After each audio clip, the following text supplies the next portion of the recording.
এই মুহূৰ্তৰ কেইটামান গুৰুত্বপূৰ্ণ খবৰ। বাল্য বিবাহ সন্দৰ্ভত উচ্চতম ন্যায়ালয়ৰ ডাঙৰ ৰায়। হয় দৰ্শকসকল, বাল্য বিবাহ সন্দৰ্ভত উচ্চতম ন্যায়ালয়ে দিলে ডাঙৰ ৰায়। এতিয়াৰে পৰা বাল্য বিবাহ বিৰোধী আইনক প্ৰভাৱিত কৰিব নোৱাৰে পাৰ্চনেল লয়ে। কোনো ধৰণৰ পাৰ্চনেল লয়ে বাল্য বিবাহৰ আইনৰ ওপৰত নহয় বুলি মন্তব্য দিলে উচ্চতম ন্যায়ালয়ৰ মুখ্য ন্যায়াধীশে। আৰু লগতে মন্তব্য কৰি কয়, নাবালিকা অৱস্থাত কৰোৱা বিবাহে নিজ ইচ্ছাৰ জীৱন সংগী বিচৰাৰ বিকল্প লাভ নকৰে। উচ্চতম ন্যায়ালয়ৰ মুখ্য ন্যায়াধীশ DY চন্দ্ৰচূড় আদালতে দিলে এই ৰায়। বাল্য বিবাহ বিৰোধী আইনত কাৰো ক্ষতি নোহোৱাকৈ দণ্ড দিয়াৰ বিধি আছে বুলিও মন্তব্য কৰে। এয়ে যথেষ্ট নহয় বুলিও মন্তব্য কৰি কয় উচ্চতম ন্যায়ালয়ৰ মুখ্য ন্যায়াধীশজনে।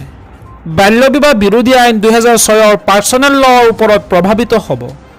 আজি এইদৰে বাল্য বিবাহ সন্দৰ্ভত উচ্চতম ন্যায়ালয়ৰ মুখ্য ন্যায়াধীশজনে দিলে ডাঙৰ ৰায়। ইয়াৰ পৰৱৰ্তী খবৰটি খুবেই গুৰুত্বপূৰ্ণ, এটা বিগ ব্ৰেকিং নিউজ। হাজাৰ হাজাৰ যুৱকক চৰকাৰে দিব ধন, কেনেকৈ কৰিব লাগিব আবেদন, আগলৈ সকলো তথ্য জনাই আছো। হয় দৰ্শকসকল, ৰাজ্যৰ যুৱক যুৱতীসকলৰ বাবে ভাল খবৰ দিলে হিমন্ত চৰকাৰে। আবেদন কৰিবলৈ আকৌ সাজু হওক। আহি আছে মুখ্যমন্ত্ৰীৰ আত্মনিৰ্ভৰ অসম অভিযান 2.0। ৰাজ্যৰ হাজাৰ হাজাৰ যুৱক যুৱতীসকললৈ চৰকাৰে আনিলে ভাল খবৰ।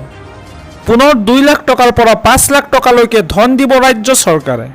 28 বছৰ বয়সৰ পৰা 45 বছৰ বয়সৰ যুৱক যুৱতীসকলে কৰিব পাৰিব আবেদন। cmaa.assam.gov.in যোগে আবেদন কৰিব পাৰিব উদ্যমী যুৱক যুৱতীসকল। আৰু এই আঁচনিৰ বাবে দক্ষতা, অভিজ্ঞতা, উপাৰ্জন সম্পৰ্কীয় কামৰ জ্ঞান থাকিব লাগিব আবেদনকাৰীৰ। আগ্ৰহী অৰ্হতা সম্পন্ন আবেদনকাৰীয়ে জমা দিব লাগিব প্ৰকল্পৰ প্ৰতিবেদন। আবেদনকাৰীৰ থাকিব লাগিব ঠিকনা প্ৰমাণপত্ৰ, পান কাৰ্ড, বেংক একাউণ্ট। আৰু লগতে এই আঁচনিৰ বাবে নিয়োগ বিনিময় কেন্দ্ৰত পঞ্জীয়নভুক্ত হ'ব লাগিব আবেদনকাৰীৰ নাম। আবেদনকাৰীৰ ন্যূনতম শিক্ষাগত অৰ্হতা হ'ব লাগিব 10ম শ্ৰেণী উত্তীৰ্ণ। মুখ্যমন্ত্ৰীয়ে আত্মনিৰ্ভৰ আঁচনিৰ পূৰ্বে বেংকৰ পৰা ঋণ লৈ পৰিশোধ নকৰা যুৱকে নাপাব এই আঁচনিৰ সুবিধা। ইতিমধ্যে এই আঁচনিৰ দ্বাৰা 25,000 যুৱ উদ্যমীক দিয়া হৈছে চৰকাৰী ধন। এইবাৰ আকৌ 75,000 যুৱক যুৱতীসকলক বিত্তীয় সাহায্য দিব ৰাজ্য চৰকাৰে। আজি আমাৰ পৰৱৰ্তী খবৰটো এটা গুৰুত্বপূৰ্ণ খবৰ, এটা বিগ ব্ৰেকিং নিউজ। ৰাজ্যবাসীৰ বাবে হিমন্ত বিশ্ব শৰ্মা কেবিনেটৰ 7টা ডাঙৰ সিদ্ধান্ত। ৰাজ্য চৰকাৰৰ কৰ্মচাৰীৰ মৰগীয়া বানুচ বৃদ্ধি কৰা হৈছে। কেন্দ্ৰীয় কৰ্মচাৰীৰ সমাহাৰত বৃদ্ধি পাব এই মৰগীয়া বানুচ। ৰাজ্যৰ কৰ্মচাৰীৰ 4% বৃদ্ধি পালে মৰগীয়া বানুচ। পূৰ্বে 42% মৰগীয়া বানুচ দি আহিছিল কৰ্মচাৰী। কিছুদিন পূৰ্বে কেন্দ্ৰীয় চৰকাৰে 4% মৰগীয়া বানুচ বৃদ্ধি কৰিছিল।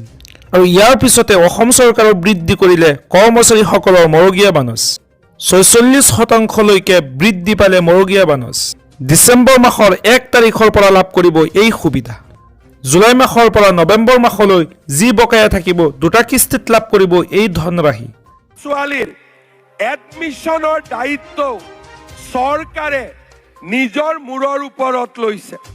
তাৰ মানে ল'ৰা ছোৱালীৰ শিক্ষাৰ বাবে আজি আমাৰ সমাজে, আমাৰ পিতৃ মাতৃসকলে আগতকৈ কম টকা খৰচ কৰিব লাগে।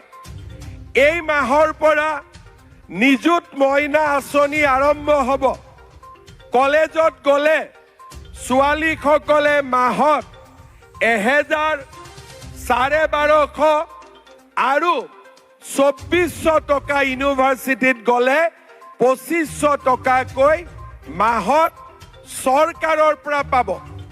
চৰকাৰে আপোনালোকক চাউলৰ লগতে আমি আপোনালোকক দালিও কম দামত দিম, চেনিও কম দামত দিম, নিমখো কম দামত দিম। এতিয়া মাজে মাজে কংগ্ৰেছৰ মানুহবিলাকে মোক ফেচবুকত হাঁহি থাকে, মামাই দালি দিব, দালিৰে ৰাজনীতি কৰিব, চেনিৰে কৰিব, মিঠাতেলৰে কৰিব, গেছে কৰিব।